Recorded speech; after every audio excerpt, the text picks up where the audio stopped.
Wrestling fans, are you ready? For the untold numbers listening at home, at work, in their cars, at the gym, and anywhere else people listen to podcasts.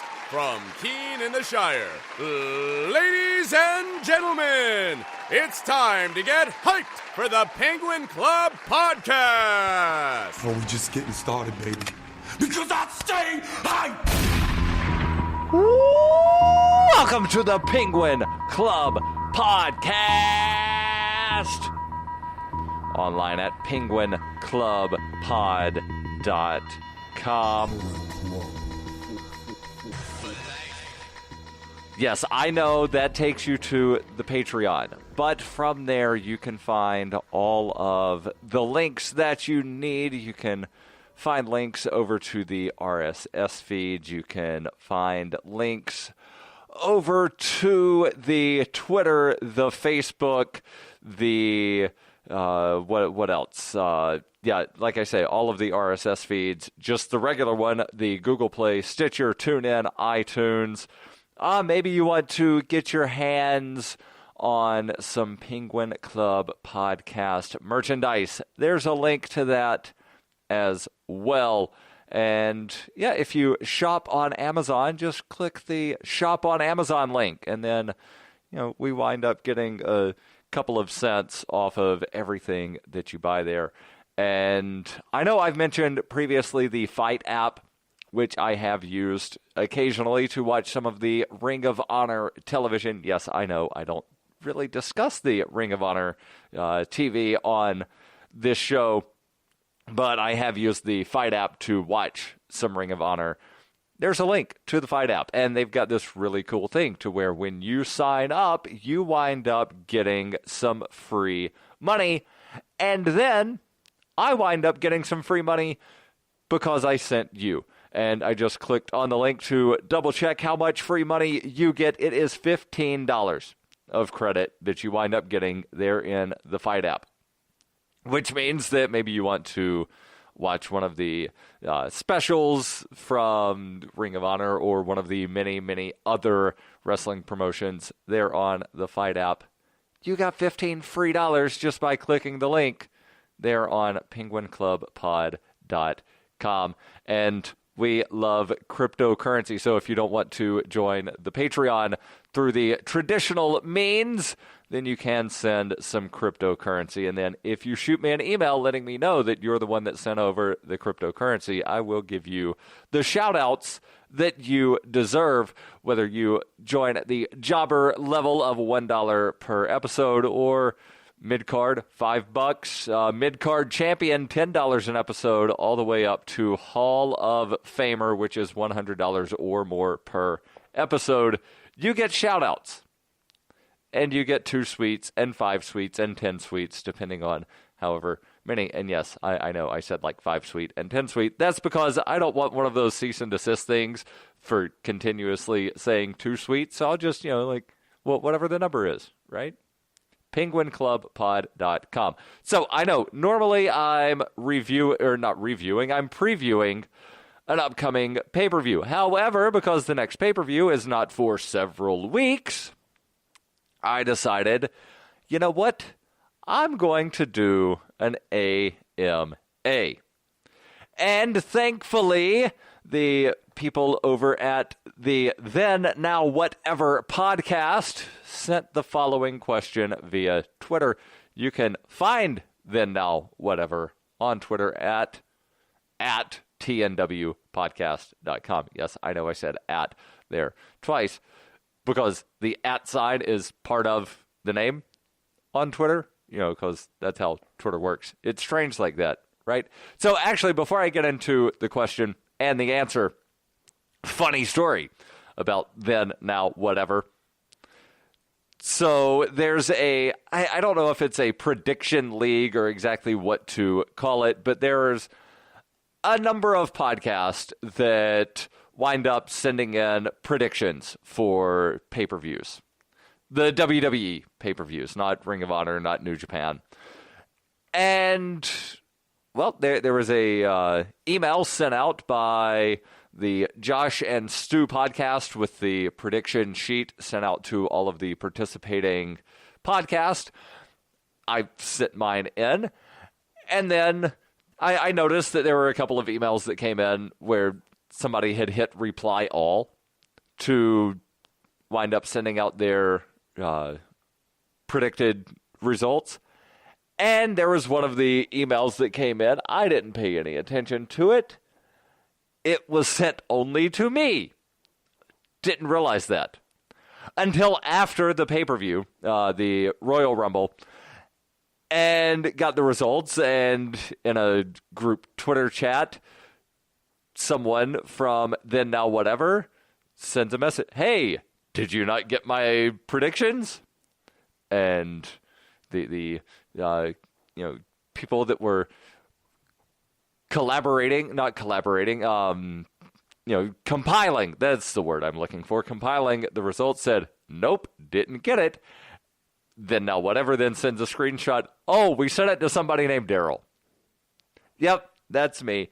So I wound up getting their predicted results. I actually didn't even look at their predicted results, but they did make a joke about it in the podcast description for their most recent episode. So they sent over a question. And yes, I've only got one.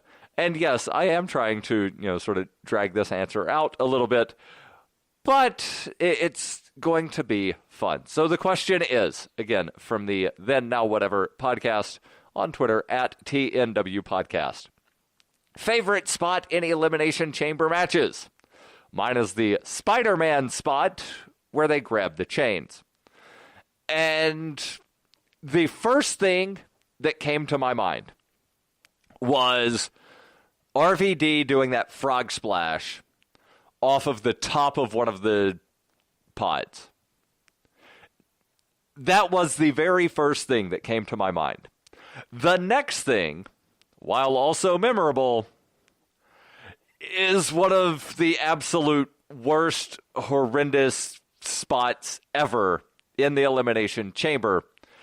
And as soon as I mention it, you're going to understand why it was one of the worst things ever. No, it wasn't something to where somebody's head got, cracked open on the side of a chamber or a pod or the structure or anything. It wasn't even, and bad part about the RVD frog splash was he landed on Triple H's throat and wound up almost crushing the larynx. Could have been nasty, but again, very memorable spot there, that five-star frog splash off the top of one of the pods. Memorable. My all-time favorite spot from a chamber. But again, the next most memorable thing that I rank as the worst spot ever in a Elimination Chamber match. Do you remember the tag team Elimination Chamber match that they had a few years ago? Yeah, I if you said no, I don't blame you, because it wasn't that great. Now, on the scale of matches, it's definitely not, -5 stars like the Ultimate Warrior Hogan Halloween Havoc match. But it wasn't that good. Mainly because there were just way too many people, and then there was confusion about, do both people in the tag team have to be pinned? Exactly how's this working? And then you've got all the people, and, or people needing to tag in it. Now, what exactly is going on here? But then there was this spot to where Kalisto of the Lucha Dragons, he was teaming up with Sin Cara. Kalisto decides to pull a Johnny Morrison and climb not just up the wall, but up the roof ceiling thing of the chamber. Impressive. Very impressive feat of strength. Not taking anything away from Kalisto there. But what makes this absolutely horrible is that, unlike the Johnny Morrison spot, where he did the crossbody onto Sheamus and then wound up getting the pin 1, 2, 3, with Kalisto, he climbs up all the way to the center, and then you see everybody else just sort of make their way into the middle of the ring and start kind of scuffling so that they can very easily catch Kalisto. And then I don't remember what happened after he fell, but it was, again, while the most memorable part of that match was just absolutely ridiculous because you could tell that it was very choreographed. And yes, I know all of it is, not all, but about 90% of it is choreographed. And then, yeah, there is some stuff where they call on the fly. There's the occasional botch, etc. But you could just tell that that spot was overly choreographed, especially in the one shot where you see Cesaro wave his arm to, wave people into the center of the ring. Now, there are other memorable spots, two of which involve Chris Jericho. One where he was speared through a pod by Goldberg, and another where he was thrown through a pod by Kane.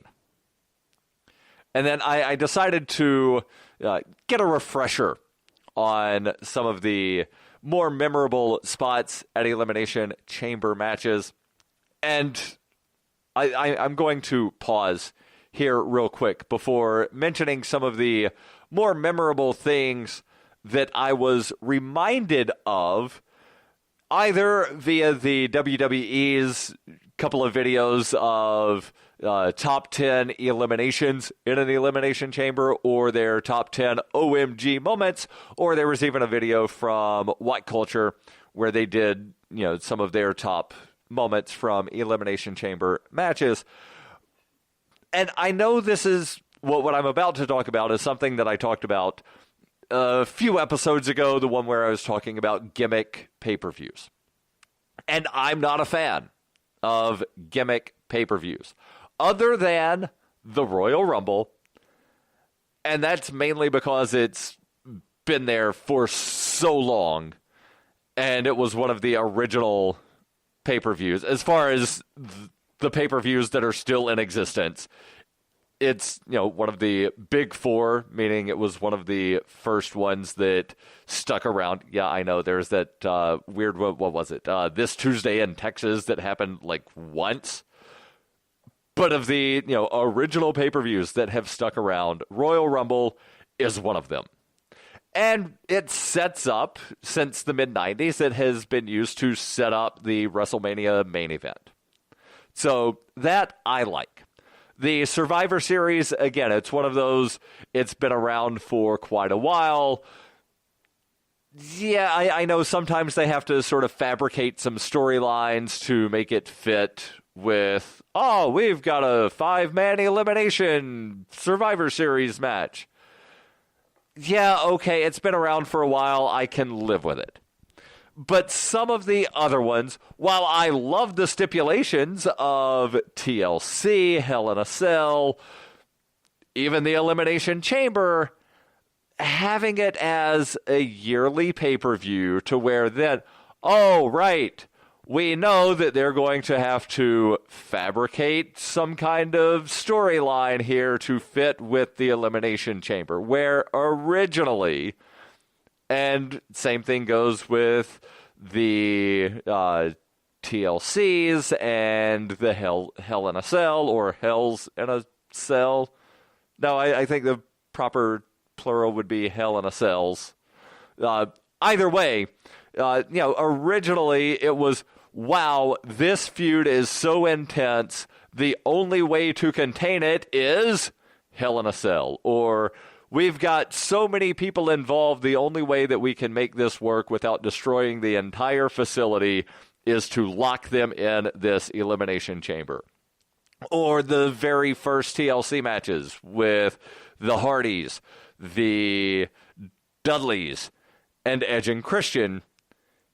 The only way that we can allow them to settle this is a TLC match. Tables, ladders, and chairs. And now they, all right, we're going to have a TLC match because TLC pay-per-view is coming up in a month.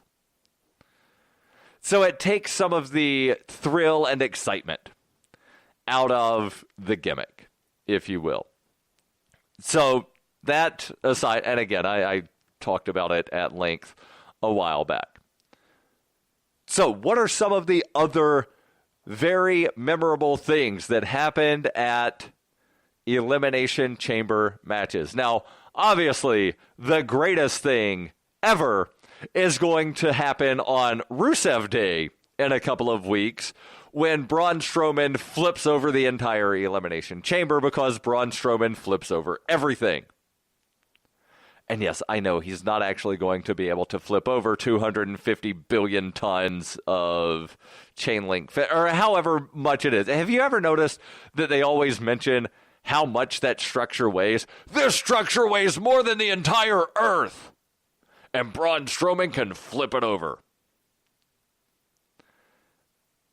And obviously, tongue was planted firmly in cheek there about Rusev Day, and everything is Rusev Day, right?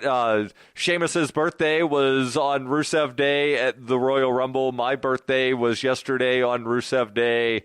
The Elimination Chamber is happening on Rusev Day. WrestleMania happens on Rusev Day because every day is Rusev Day.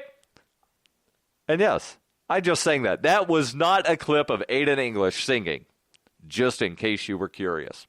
So what were some of the other really memorable things that I was reminded of while watching videos of highlights of Elimination Chambers?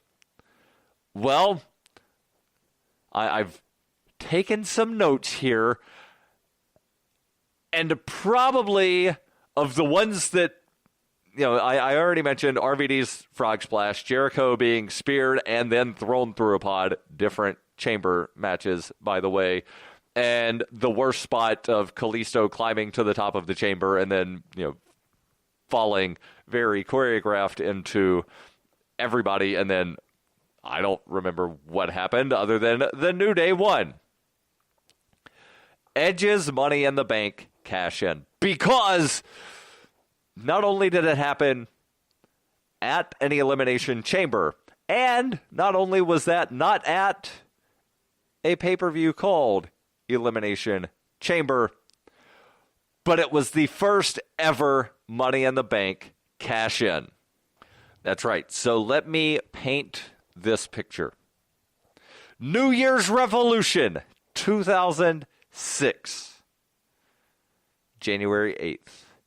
Inside the Pepsi Arena of Albany, New York. John Cena just defeated Carlito, Chris Masters, Kane, Kurt Angle, and the Heartbreak Kid, Shawn Michaels, inside the Elimination Chamber. And, of course, this was 2006, which means that there was a bra and panties gauntlet match that happened just before that. Yeah, Ashley Mazzaro. Don't remember her. Can't say I blame you because I don't remember her either. She defeated Candice Michelle, Maria, Tori Wilson, who is still absolutely stunning, and Victoria in that bra and panties gauntlet match. And then, dun dun dun, Elimination Chamber. Again, John Cena winds up winning. LOL, Cena wins! He pinned Carlito. Yeah, Carlito was the final person eliminated in an Elimination Chamber match that also featured Kane, Kurt Angle, and Shawn Michaels. Those three, the first three to be eliminated, by the way, which means that Chris Masters was the third guy left. Yeah, just think of that for a moment, that at one time, a dozen years ago, Chris Masters and Carlito were almost main eventers in the WWE. So anyway, John Cena wins. And then here comes Edge and Lita. Edge holding the Money in the Bank briefcase and says, I want to cash this in. Nobody knew what was going to happen. Nobody knew how this Money in the Bank thing worked because it was the very first time that a Money in the Bank briefcase had ever been cashed in. Edge comes out. Little bit of a match, and I'm using air quotes there. 1 minute, 46 seconds later. On this day, I see clearly. Starts blaring through the Pepsi Arena. Edge is your new WWE champion. Yeah, that was an absolutely amazing moment from an Elimination Chamber match, even though, yes, asterisk, it wasn't during the Elimination Chamber match. It was immediately after, and the pinfall did happen inside the chamber. So technically it was a chamber match, maybe, kind of. Now, another memorable moment that definitely a highlight is when Jericho, Rey Mysterio, and Edge wound up hitting their finishers one after another on John Cena. And then Cena got eliminated. So, yeah, this was one of those moments where it wasn't lol Cena wins. It was lol Cena lost. One of the memorable moments involving the Heartbreak Kid, Shawn Michaels, and one dead man, The Undertaker, is when HBK was hiding under the chamber, and he pops up through the floor, super kicks The Undertaker, setting up their WrestleMania match.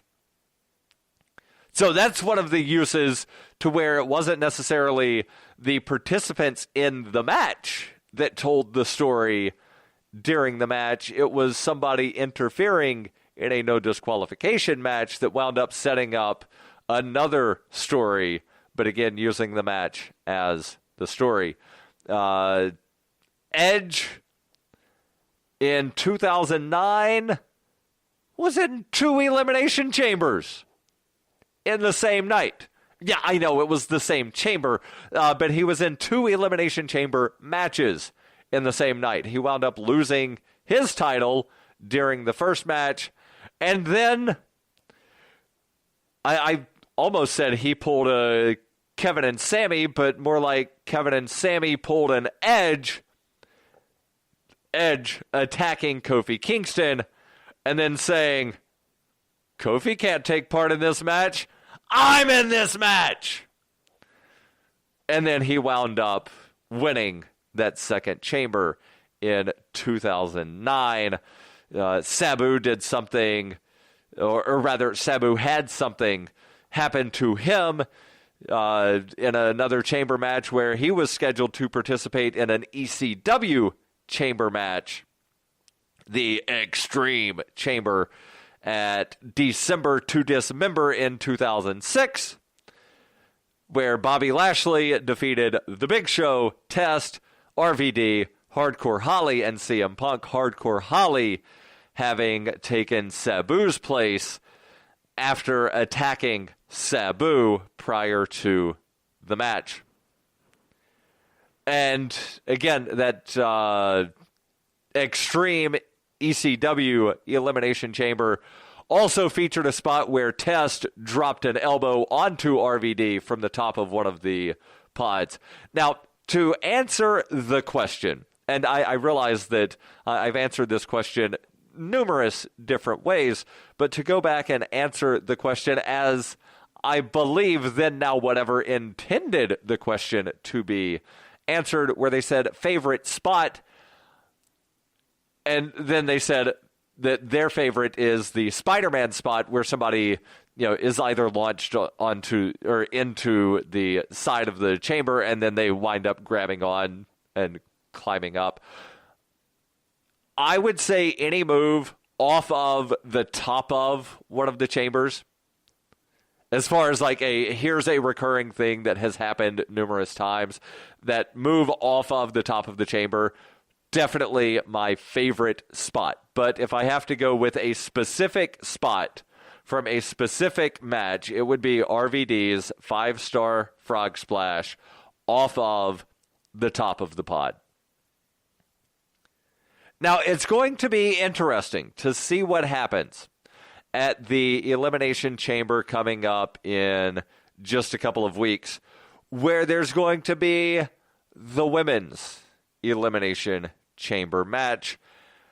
Not just because it's going to be interesting to see women inside the chamber, but also it kind of seems that they just sort of threw this thing together of, oh, well, we're letting the women do all the things the men do. All right, you're having a chamber match too, and here's the participants. At least with the men's match, they're setting it up of, all right, the winner gets the title shot at Brock Lesnar at WrestleMania. And, oh, you want to be in the match? Okay, we're having a tournament of sorts. And, yeah, I know it's not a real tournament. And really, none of the tournaments that they have are quote-unquote real because they're all predetermined. But, all right, we're having play-in games, basically. You want in? All right, Braun Strowman, you're in a last man standing match against Kane. And then what does Braun Strowman do? He flips over the entire announced setup to where, like, the little platform that they're on up by the ramp. He flipped that over onto Kane. And then, Braun, what the hell are you doing? You said last man standing. I'm the last man standing. Ah! What the hell did you do? You've already seen the guy flip over everything. The next thing, again, he's going to try to flip over the entire Elimination Chamber. Yeah, I don't really believe he will. But there are already graphics that you can find online of Braun Strowman flipping over the entire Elimination Chamber. So, yeah, you put this guy in a last man standing match. Expect him to flip something over. I'm surprised that WWE has not allowed him to flip over a wrestling ring yet. Because they had the thing where he pulled down the lighting rig. He's flipped over semis. He flipped over ambulances. The man's just a flipping monster. Yeah, and I did that intentionally because he's a monster and he flips things. Flipping monster. And yeah, I know jokes aren't as funny when you explain them. Again, going to be very interesting, especially who's the sixth man going to be in the men's Elimination Chamber. Right now, they've got Braun, Elias, John Cena. Lol, Cena's not winning this. Roman Reigns, The Miz, and to be determined. Is it going to be Finn Balor? Are they going to somehow let Finn Balor win this thing to take on Brock? I know I've heard rumors that, Vince wants Roman to wind up going over Brock at WrestleMania, but maybe Braun Strowman. Or is there going to be some kind of thing to where everybody gangs up on Braun to take him down? But who's that final guy going to be? And what sort of interesting thing are they going to allow Rusev to do at the Elimination Chamber? Because he's super over with the fans, right? They're chanting Rusev Day all the time. You've got to give the guy a push. Stop holding him back. And yeah, I know Vince doesn't like it when guys get over on their own. Although Vince also says, guys need to grab the brass ring. Well, you got guys getting over, Vince. It's just not the people that you want. I'll be back in 2 weeks doing a full preview of that Elimination Chamber match. Let me know what you think of the show. And until next time, goodbye and good night.